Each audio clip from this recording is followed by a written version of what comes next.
Hello hello hello hello विद्यार्थियों। Again हम लोग आज फिर यूट्यूब चैनल में आ गए हैं आप लोगों को बहुत ही इंपॉर्टेंट चीज़ बताने के लिए, और साथ साथ कुछ काम की बात भी बता देंगे। ये इंटरमीडिएट का एग्ज़ाम 7 फरवरी से होने के लिए जा रहा है। आप लोग जानते ही होंगे जो, तो बहुत सारे विद्यार्थी जो पढ़ नहीं पाए हैं अंग्रेजी, या बहुत सारी परेशानी की वजह से वो नहीं मेकअप कर पाए हैं, तो मैं उसको पूरा एश्योर दिलाता हूँ कि आप मेरा यूट्यूब चैनल देखिए और उससे आप जरूर सफलता प्राप्त कर लीजिएगा। ठीक है, तो आज हम लोग एक पोएम के बारे में पढ़ने जा रहे हैं जिसका नाम है sweetest love I do not गो। देखो बेटा सर, ये पोएम का नाम ही इतना भयंकर है कि इसका हजारों अर्थ निकल सकता है। पोएम का एप्रीहेंसिव मीन्स होता है, हम लोग जानते हैं स्वीटेस्ट का मतलब सबसे ज्यादा मीठा, लव बड़े प्रेम, आई डू नॉट गो, है ना, हम लोग नहीं जाते। इसका अर्थ हो गया कि प्रेम ही सबसे ज्यादा मीठा है, जिसको हम लोग नहीं जानते हैं। ये भी अर्थ हो गया, ये भी अर्थ हो गया प्रेम के सिवा इस दुनिया में कोई रास्ता नहीं। ये भी अर्थ हो गया, ये भी अर्थ हो गया जो प्रेम करता है वो इंसान है, जो प्रेम नहीं करता है वह जानवर है, कुत्ता है। ये भी कह सकते हैं आप। It is the meaning of apprehensive. तो यहां तुरंत एक सवाल खड़ा हो जाता है कि सर प्रेम तो सब करता है, कैसे होता है, क्या करता है? तो बेटा मैंने आप लोगों को अपने क्लास में फुल फ्लेज पढ़ा दिया हूँ। ये उन विद्यार्थियों को मैं दे रहा हूँ जो बेचारा नहीं पढ़े हैं, एग्जाम उसके सर पर है, कम से कम अच्छा नंबर ऑब्टेन कर लेगा, उसके लिए मैं दे रहा हूँ। तो चलिए 10 वो पोएम है इंटरमीडिएट की किताब में, इसमें से एक पोएम का समरी आपको पूछेगा, शॉर्ट समरी, मतलब कम में, और उसमें आपको 7 नंबर या कम से कम 5 नंबर रहता है, कम से कम 7 नंबर मान के चलिए। 7 नंबर समरी में एक पोएम है। 10 में कौन पूछेगा ये बाद में हम बता देंगे कि कौन पूछेगा, अभी नहीं बता पाएंगे। तो समरी आज हम लोग sweetest love I do not go को पढ़ने जा रहे हैं। चलिए भाई, the poem sweetest love I do not go has been composed, ये सी है बेटा, COMPOSED, कंपोज्ड। यहां आप रिटन भी लिख सकते हैं, लेकिन याद रखिएगा कविता कंपोज की जाती है, रिटन नहीं की जाती है। ज्यादातर किताब सब में लिखा हुआ है रिटन नहीं, रिटन नहीं लिखेगा आप कंपोज लिखिएगा। आप इंग्लिश का एग्जाम दे रहे हैं ना। कंपोज्ड बाई जॉन डन, ये जॉन डन कवि का नाम है, इसके बारे में थोड़ा जान लीजिए। कैसा पोएम है ये? लवर पोएम है ना, लव पोएट है ये। तो इन्होंने अब लव का वर्णन अपने ही जीवन में किया है, इसलिए वो लिखा है it is a typical and metaphysical poem, मतलब आध्यात्मिक कविता है ये, समझ लो। अब यहां एक सवाल आ गया, मेटाफिजिकल, अध्यात्मिक, ये आध्यात्मिक क्या है? ऐसी बातें जो धर्म भी बताता है और किताब भी बताता है, उसी को कहते हैं मेटाफिजिकल। तो मेटाफिजिकल पोएम है। इन दिस पोएम, इस कविता में द पोएट सेलिब्रेट्स, खुशी मनाता है, काफी खुशी मनाता है कवि, the power of true love, मतलब प्रेम की सच्ची शक्ति में वो खुशी मनाता है। यहां थोड़ा बैकग्राउंड से समझिए। दुनिया की सबसे बड़ी ताकत इच्छा शक्ति होती है, और इच्छा शक्ति का ही दूसरा नाम लव है। ठीक है, जो मैंने डिटेल में आप लोगों को पढ़ाया है क्लास में। ठीक है, तो चलिए भाई,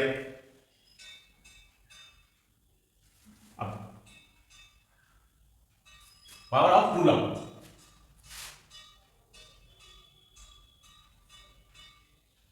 true love prevails over even death. सच्चा प्रेम वो शक्ति है जो मौत पर भी विजय प्राप्त कर लेता है। द पोएट एक्सप्लेन इट्स, कवि इसको वर्णन करता है with the help of his own life, अपनी ही जीवन में इसका प्रयोग करता है। ठीक है, इन दिस पोएम, इस कविता में द पोएट इज पार्टिंग, विदा हो रहा है, विथ हिज बिलव्ड, अपनी प्रेमिका से विदा हो रहा है, टू से दैट, ये कहकर ही विल कम बैक, वो वापस आएगा, विथ हर, उसके लिए, he helps, he hopes to get a better love, वो उम्मीद करता है कि जब हम आएंगे वापस तो इससे भी बड़ा लव लेकर आएंगे। ही इज पार्टिंग, वो विदा हो रहा है, because he wishes to die, क्यों? ही विशेस टू डाई, इसका अर्थ होता है कि हर एक चीज को मरना है। इस दुनिया में जितने भी प्राणी आए हैं सबको मरना होगा। इसलिए वो अपने ऊपर लिखता है कि हमारी इच्छा क्या है, मरने का है, मरना ही होगा हमको। दुनिया में आए हैं तो जीना ही पड़ेगा, जीवन अगर जहर है तो पीना ही पड़ेगा। ठीक है, यही है का विशेष टू डाई। अब कहता है he will be hardened enough to face death. इसलिए हर एक इंसान को मौत से कठिन मुकाबला करना पड़ता है, लेकिन वो इंसान जो लव से मुकाबला करता है कभी हारता नहीं है। When it actually comes, जब वो आता है, the poet assures, कवि यकीन दिलाता है his beloved that he will come back, अपनी प्रेमिका को यकीन दिलाता है कि वो वापस आएगा, just as like the sun, जैसा कि सूरज प्रत्येक दिन वापस आता है। The poet promises, कवि वादा करता है हर that he is returned, कि वो वापस आएगा, will be faster, एकदम तेज गति से आएगा, than the sun, जैसा कि सूरज तेज गति से आता है। The poet expresses his love, कवि वर्णन करता है अपने प्रेम का, in such strong as you sights not win, इसलिए कवि अपने प्रेम का इजहार करता है, वर्णन करता है कि लव को तुम इस तरह से अपने दिल में बसा लो कि कोई हवा भी उसको उड़ा न सके। बट साइट्स माई सोल अवे, दिल को उड़ा सकता है लेकिन लव को नहीं उड़ा सकता। फर्दर ही सेज, आगे वो कहते हैं that even if he dies, अगर वो मरता है, he will be present in her, वो उसके साथ रहेगा, मरने के बाद भी उसके साथ रहेगा। कहने का अर्थ है कि आप अपने काम से यदि लव करते हैं तो आप दुनिया से चले जाइएगा, लेकिन आपका काम दुनिया में रह जाएगा।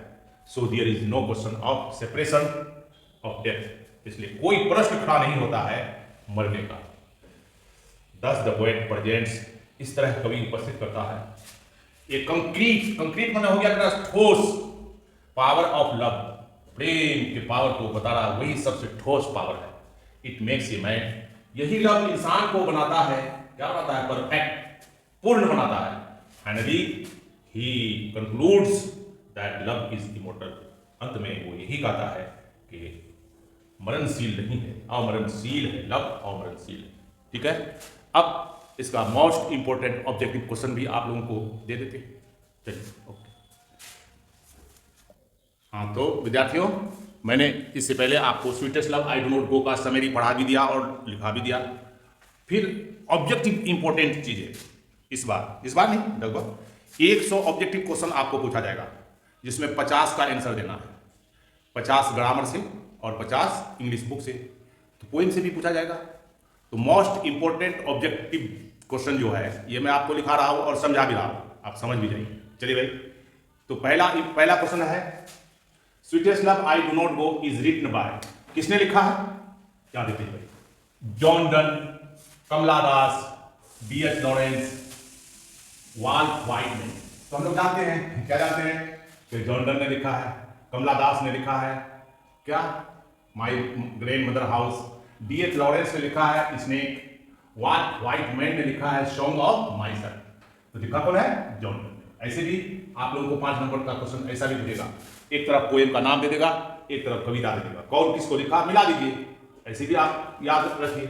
अब देखो, John Donne was born, John Donne का जन्म कब हुआ था, इन द ईयर, तो याद रखिएगा बेटा सब, 1572 ईस्वी में हुआ था। ये आप लोगों के किताब में भी मौजूद है। ठीक है, John Donne is a poet. कैसा पोएट थे, है ना, ब्रिटिश पोएट थे, इंग्लैंड का था जॉन डन, जर्मन नहीं था, अमेरिकन नहीं था, इंडियन नहीं था, क्या था, ब्रिटिश पोएट था। यहाँ ए नंबर आ जाएगा। ठीक है, अब चलिए, John Donne was the pioneer of new kind of lyrical and satirical verses called, क्या कहता है, pioneer मतलब विख्यात, वही टाइपिकल, pioneer का मतलब क्या हो गया, टाइपिकल, तरह तरह के नए नए प्रकार के कविता लिखा है। बताइए इन्होंने किससे लिखा है, लव से, क्योंकि उन्होंने लव में ही धोखा खाया था, जेल भी गया था। तो लाइरिकल मतलब गीत लिखा है, सैटिरिकल का मतलब हो गया व्यंग्यात्मक, वर्सेस का मतलब हो गया श्लोक, उसी को कहते हैं क्या, सैटिरिकल, व्यंग्यात्मक, श्लोक लिखा जिसको कहा जाता है मेटाफिजिकल, मतलब आध्यात्मिक। ठीक है, अब चलते हैं 5 में, the poet in sweetest love I do not go is his beloved, किसको कहा जाता है, अपने प्रेमिका के लिए दुखी का पोएम है, सैड पोएम है। फाइव, क्यों ना वो अपने प्रेमिका से विदा हो रहा है, और कह रहा है कि हम फिर आपसे वापस आएंगे आपके पास, तो दुख प्रकट कर रहा है, इसलिए ये सैड पोएम है। बस हाँ, तो छठा नंबर में है sweetest love I do not go is. क्या है? डिटेक्टिव पोएम है, एनोलॉजिकल पोएम है, ये लव पोएम है, नन ऑफ दिस, ये लव पोएम है, सीधा स्पष्ट है, ये लव पोएम है। चलिए भाई आगे, साथ में the poet John Donne is better than the, किससे? सन से, सूरज से।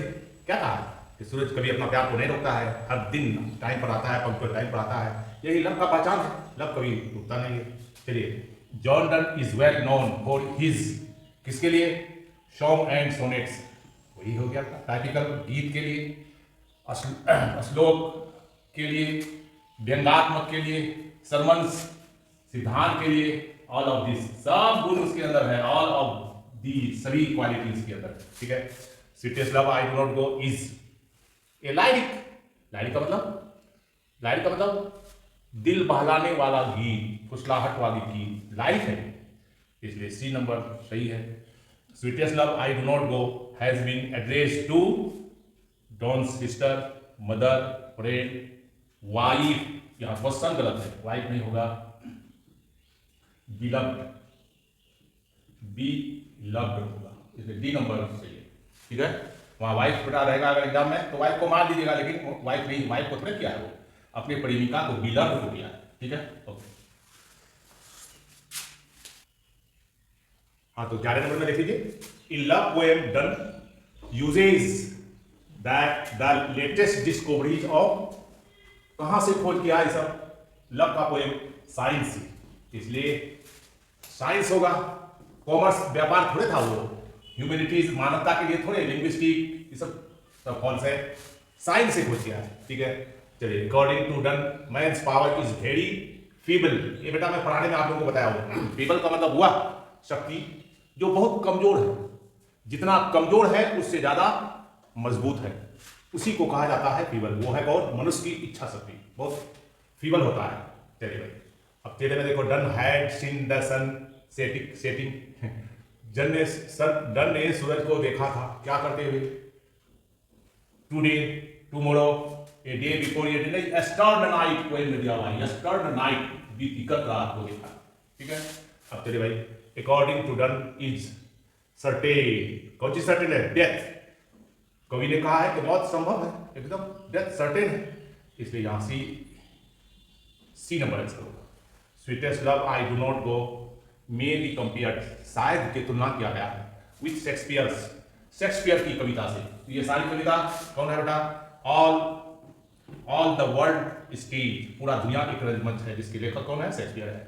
मैरिज ऑफ ट्रू माइंड्स, इसके भी लेखक है ना शेक्सपियर है। ब्लो द विंटर विंड, इसके भी लेखक शेक्सपियर है। तो लव से तुलना किसको किया गया है? Marriage of true minds, brain से, दिमाग से सच्ची शादी होती है, इसलिए बी नंबर सही है। ठीक है बेटा, तो मेरे चैनल को देखिए, सब्सक्राइब कीजिए, और कोई कमेंट हो तो हमको डायरेक्ट फ़ोन भी कर सकते हैं।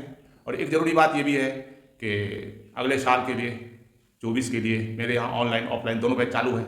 अगर आपका कोई संग साथी भाई बरादर पढ़ना चाहता है तो दोनों कोर्स अवेलेबल है, ऑनलाइन भी ऑफलाइन भी, उनसे कॉन्टेक्ट कराइए। ओके।